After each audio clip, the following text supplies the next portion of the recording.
To my channel. You are watching happy home goals और मैं हूं नेहा। तो आज की वीडियो में मैं शेयर करने वाली हूं अपना वेट लॉस जर्नी डिलीवरी के बाद। मैंने किस तरीके से अपना वेट लॉस जो है किया। I was 54 before my delivery और एकदम डिलीवरी के बाद मेरा जो वेट है वो एकदम 54 से 72 73 कुछ ऐसा बढ़ गया था। तो मैं हमेशा से फिटनेस में रही हूँ, तो मेरे लिए बहुत ज़्यादा ज़रूरी हो गया था कि मैं वापस अपने आप को पहले की तरह बना लूँ, पहले की तरह खुद को देखूँ।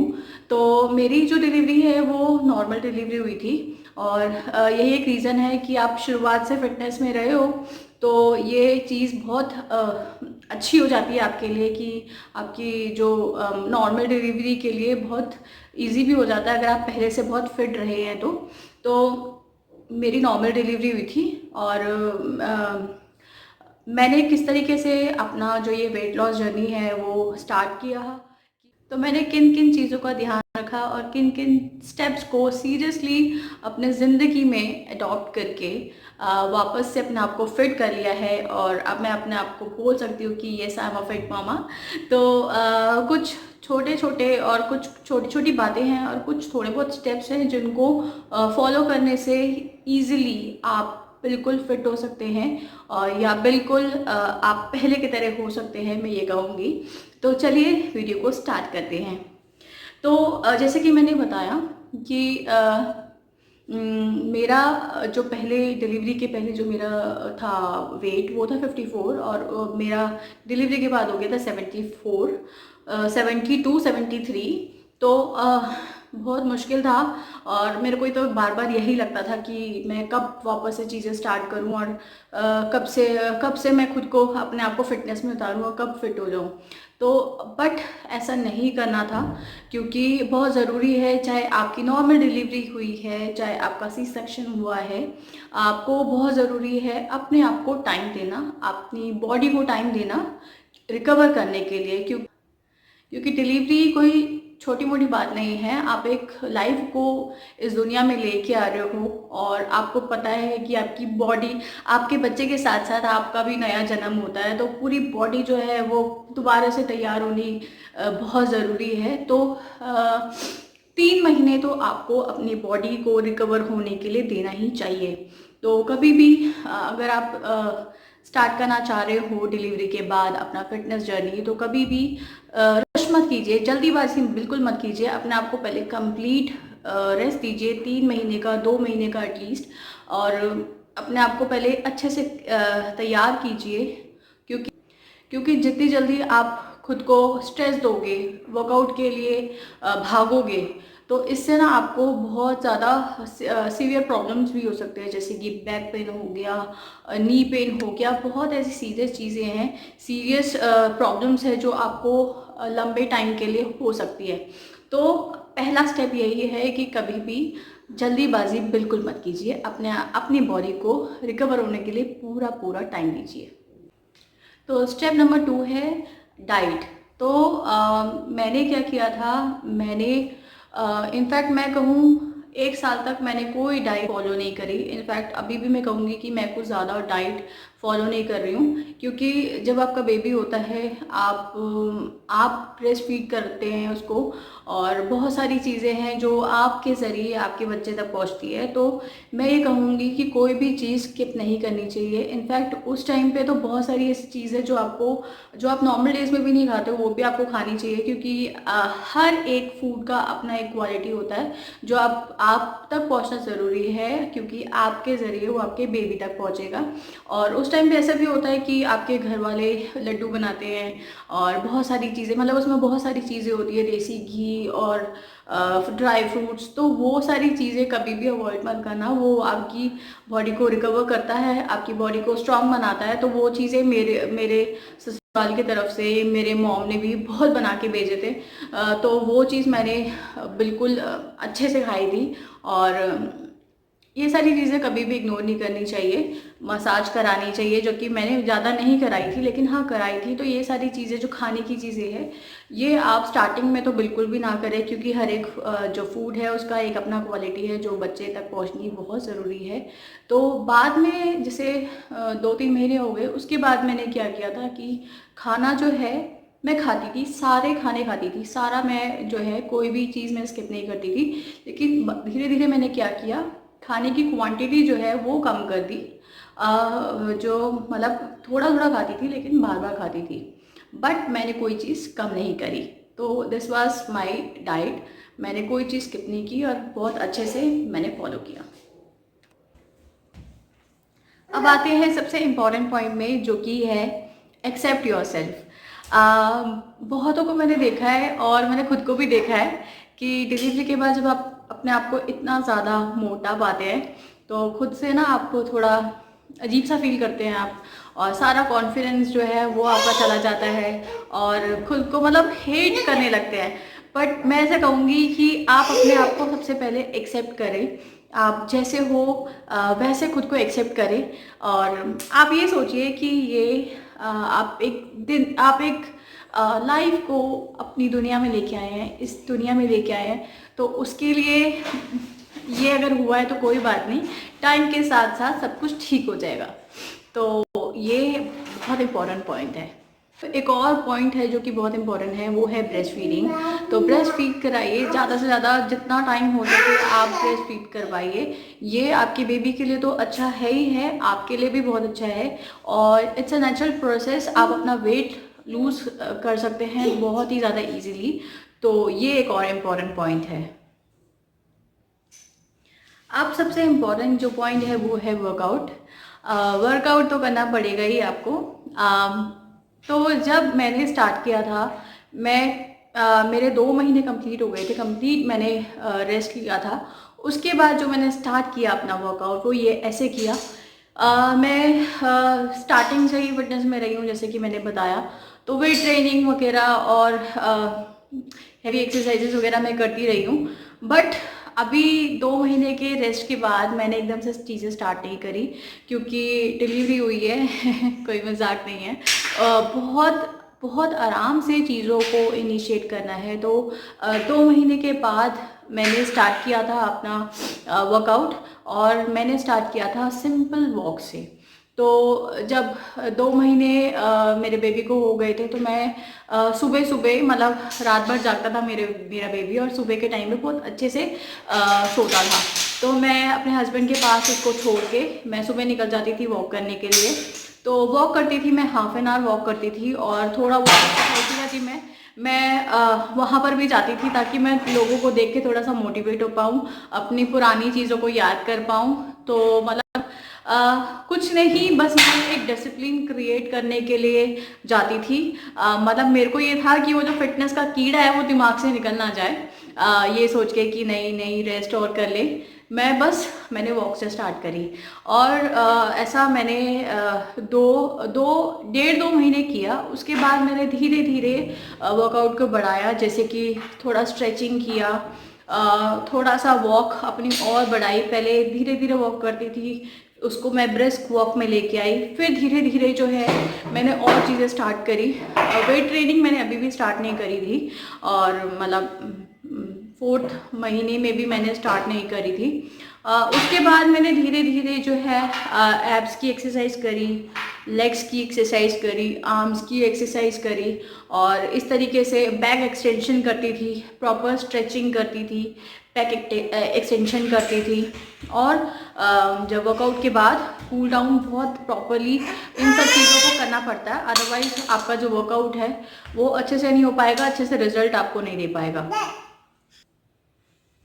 तो इतना करने के बाद ही मुझे रिजल्ट दिखने लगे थे, और मेरा यही था कि तो इस टाइम पे मुझे रिजल्ट दिखने शुरू हो गए थे, और मैं काफ़ी खुश थी कि हाँ, रिजल्ट जब दिखने लगते हैं ना तो आपको लगता है कि हाँ भाई अब लगे रहो, अब सही जगह सही सही दिशा में आप जा रहे हो। तो ये चीज़ थी। तो मैंने सिंपल वॉक से स्टार्ट किया। 1.5 महीने मैंने वॉक ही करी। उसके बाद मतलब मेरा वॉक करने का मतलब ये था कि एटलीस्ट जब आके मैं वर्कआउट करूँगी तो मेरे को मेरा एक डिसिप्लिन बना हुआ होगा, और फिटनेस का कि दिमाग से वो चीज़ हटे ना कि फिटनेस पे मतलब बढ़ गया है तो कम नहीं होगा और फिटनेस में आप वापस से नहीं जा पाओगे। ये सब चीज़ें दिमाग से हटाने के लिए मैं प्रॉपर वॉक करती रही, और फिर धीरे धीरे धीरे धीरे मैंने चीज़ों को स्टार्ट किया। अब आते हैं सबसे इम्पोर्टेंट पॉइंट में। अब आपने यहाँ पे वर्कआउट भी कर ली, ठीक है, और बहुत लोगों का पता नहीं है, दिमाग में कंफ्यूजन है या मिसकंसेप्शन है। कुछ लोग क्या करते हैं, ये शायद मैंने अपने व्लॉग्स में भी आपको बताया होगा अगर आप मुझे फॉलो करते हैं। कुछ लोगों का क्या होता है, उनके दिमाग में ये थॉट रहता है कि मेरा सिर्फ टमी है, मेरा सिर्फ टमी बाहर है, तो वो ये क्या क्या करते हैं कि सिर्फ टमी की एक्सरसाइज करते हैं, टमी की एक्सरसाइज करते रहते हैं, करते रहते हैं, करते रहते हैं। बट ये बिल्कुल गलत है। और ये चीज़ डिलीवरी के बाद भी बहुत इम्पॉर्टेंट है, फॉलो करने वाली जो बात है वो ये है कि सबसे जो हमारा बढ़ा हुआ जो बॉडी का जो पोर्शन होता है वो टमी ही होती है। और अगर आप उसको कम करने के लिए सिर्फ टमी की एक्सरसाइज करते जाएंगे डेली एवरी डे, तो वो कभी भी आपको रिस्पॉन्ड नहीं करेगी, आपकी बॉडी कभी भी आपको रिजल्ट देखने को नहीं मिलेगा। आपको हर बॉडी पार्ट का एक्सरसाइज करना चाहिए डेली। जो आप एक्सरसाइज कर रहे हो वो आपको रिपीट नहीं करना है एवरी डे। हर दिन अलग एक्सरसाइज करिए। कभी आपने लेग्स कर लिया, कभी आपने टमी कर लिया, एब्स कर लिया, कभी आपने बैक एक्सटेंशन कर लिया, कभी आपने आर्म्स कर लिया। तो इस तरीके से आपको अपने फॉर्मेट सेट करने पड़ेंगे वर्कआउट करने के। कभी भी एक बॉडी पार्ट को मत करिए, ये बिल्कुल भी रिजल्ट नहीं देगा, कभी भी नहीं देगा। तो आप इस तरीके से अपना एक वर्कआउट का जो रूटीन है और एक चीज़ें है सेट करिए, जिससे आप अपने रिजल्ट्स को और बेहतर देख सकते हैं, पा सकते हैं। अब सबसे इम्पॉर्टेंट चीज़ जो मैंने फॉलो करी और मैं आपको बताती हूँ, आप लोग भी उस चीज़ को ज़रूर फॉलो करना। और ये सिर्फ डिलीवरी के बाद की कहानी नहीं है, उसके बाद की भी आप कह सकते हो। बाद मतलब जो लोग नॉर्मल भी अपनी वेट लॉस जर्नी में है, उनके लिए भी ये बहुत ज़्यादा इम्पॉर्टेंट है। वो ये है कि स्ट्रेस बिल्कुल मत लीजिए। मतलब अपने आप को ना वर्कआउट का बोझा थोपो मत अपने ऊपर कि हमें करना है, अरे यार ये तो करना ही पड़ गया, ये वो ऐसे ऐसे, या फिर कर रहे हैं कुछ रिजल्ट नहीं आ रहा। नहीं, अगर आपको रिजल्ट नहीं दिख रहे हैं करते रहिए, छोड़िए मत। दूसरी बात, जैसे आज आपको नहीं करने का मन है, आप रोज करते आ रहे हो वर्कआउट, रोज आप वॉक कर रहे हो, आज आपको नहीं करने का मन है, मत कीजिए। कभी कभार अपने बॉडी की भी सुन लीजिए, ठीक है। बॉडी की आवाज़ सुनना बहुत ज़रूरी है। अगर आपकी आपकी बॉडी जो है वो हर एक चीज़ आपको बताती है। अगर आपके यहाँ दर्द है वो आपको बताएगी, आपके बैक में दर्द है वो आपको बताएगी।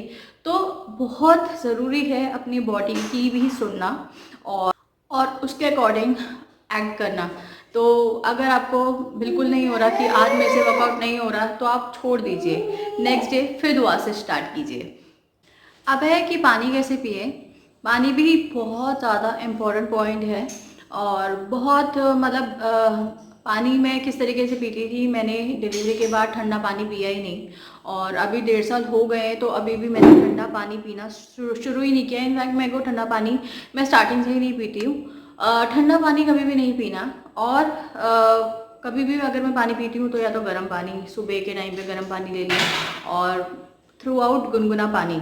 बट गुनगुना पानी या नॉर्मल पानी, बट ठंडा पानी बिल्कुल भी नहीं। और कभी भी खड़े होकर पानी बिल्कुल भी नहीं पिए। उससे क्या होता है कि आपका जो पानी है डायरेक्ट आपकी जॉइंट्स तक पहुंचता है, जो कि आपकी बॉडी के लिए अच्छा नहीं है। इनफैक्ट आगे जाके प्रॉब्लम भी हो जाती है।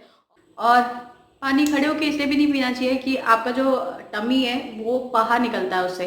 तो हमेशा हमेशा जब भी पानी पिए तो आपका जो पोस्चर है वो हमेशा सिटिंग पोस्चर होना चाहिए, तभी आप पानी पिए।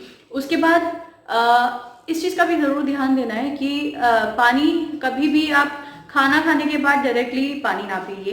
इस चीज़ की हैबिट बनाने की बहुत ज़्यादा ज़रूरत है, जो कि मैंने भी बनाई। खाने के तुरंत साथ साथ पानी बिल्कुल भी ना पिए। और हमेशा याद रखिए कि हर मील के बाद पानी पिए ज़रूर, लेकिन मील के एटलीस्ट 30 मिनट बाद, 40 मिनट बाद ही पानी पिए।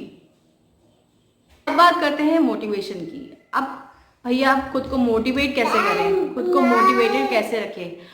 तो मैं क्या करती थी, मैं पिंटरेस्ट में हमेशा कोड ढूंढती रहती थी फिटनेस के, और वहाँ पे मॉडल्स के भी जो है फ़ोटोज़ देखने को मिलती थी, तो मैं उनको सेव करती थी, उनको देखती थी। और इंस्टाग्राम पर भी मैंने बहुत ऐसे पेजेस जो हैं वो मैंने फॉलो कर रखे थे, तो उसमें से एक्सरसाइजेस भी देखने को मिल जाती थी और वो ब्यूटीफुल मॉडल्स भी देखने को मिल जाती थी। तो मैं हमेशा उनको देखती रहती थी कि वाह यार क्या फिगर है, क्या बूटी शूटी है। मतलब मेरे को ना कभी भी ना फ्लैट बॉडी कभी भी मेरे को पसंद नहीं है स्टार्टिंग से ही। मेरे को हमेशा से ऐसा लगता था कि हाँ कर्व्स हो और एट द सेम टाइम बूटी शूटी एकदम मस्त होना ही चाहिए बॉडी। तो मैं इन मॉडल्स को हमेशा फॉलो करती थी, और पहले भी और डिलीवरी के बाद भी। तो मोटिवेशन के लिए मैं पिंटरेस्ट और इंस्टाग्राम पे बहुत ज़्यादा टाइम बिताती थी। और अगर आपने मुझे इंस्टाग्राम पे फॉलो नहीं किया है तो ज़रूर कीजिएगा। तो ये था तरीका मैं खुद को मोटिवेट कैसे रखती थी। अब तो बहुत ज़रूरी है इन सभी स्टेप को जो मैंने आपसे शेयर करे, उन सभी को अपना लाइफस्टाइल बनाना। जी बिल्कुल, ये बिल्कुल भी ऐसा नहीं है कि आपने 7-8 महीने और बहुत अच्छे से वर्कआउट किया, आप पतले हो गए, फिट हो गए और फिर आपने छोड़ दिया। तो ऐसा बिल्कुल भी नहीं करना चाहिए। और मेरे बेबी को 1.5 साल हो गए और मैंने बहुत बिल्कुल अपने आप को बिल्कुल पहले जैसा जो है फिट कर लिया है, बिल्कुल उसी वेट पे अपने आप को ला रखा है। लेकिन मैं अभी भी चाहे मैं कितनी भी बिजी रहूँ, बच्चा छोटा है, तंग करता है, बट नहीं, मैं इस चीज़ को फॉलो करती हूँ। भले ही मैं अपने आप के लिए 1 घंटा ना निकाल पाऊँ, लेकिन मैं 15 मिनट 20 मिनट या आधा घंटा ज़रूर निकालने की कोशिश करती हूँ और निकालती भी हूँ। तो बहुत ज़रूरी है इस चीज़ को अपना लाइफस्टाइल बनाएं, तभी आप फिट रहेंगे और अच्छे रह पाएंगे। तो ये थी कुछ बातें जो मैंने अपने डिलीवरी के बाद चीज़ों को फॉलो करी और बहुत स्ट्रिक्टली फॉलो करी। उनमें इन सभी चीज़ों में रेगुलर रही और चीज़ों को सीरियसली लिया, और रिज़ल्ट आपके सामने ही है। और तो इस तरीके से मैंने अपना 17-18 केजीज़ जो है लूज़ किया है और पहले की तरह फिट हो गई हूँ, पहले की तरह खुद को बना लिया है। तो ये थी मेरी fitness journey, weight loss journey, जो कि मैंने आपके साथ शेयर करी। ज़्यादा कुछ नहीं है इसमें और ज़्यादा कोई रॉकेट साइंस भी नहीं है। बस इतना ही है कि अपने आप को पहले थोड़ा सा टाइम दीजिए, एक्सेप्ट कीजिए, फिर मैदान पे उतरिए और रेगुलर रहिए, और धीरे धीरे फिर उसको कोशिश कीजिए अपना लाइफस्टाइल बना लीजिए। तो यही है। तो आई होप आपको ये वीडियो पसंद आई होगी, जो भी न्यू मॉमीज़ है उनके लिए हेल्पफुल रही होगी।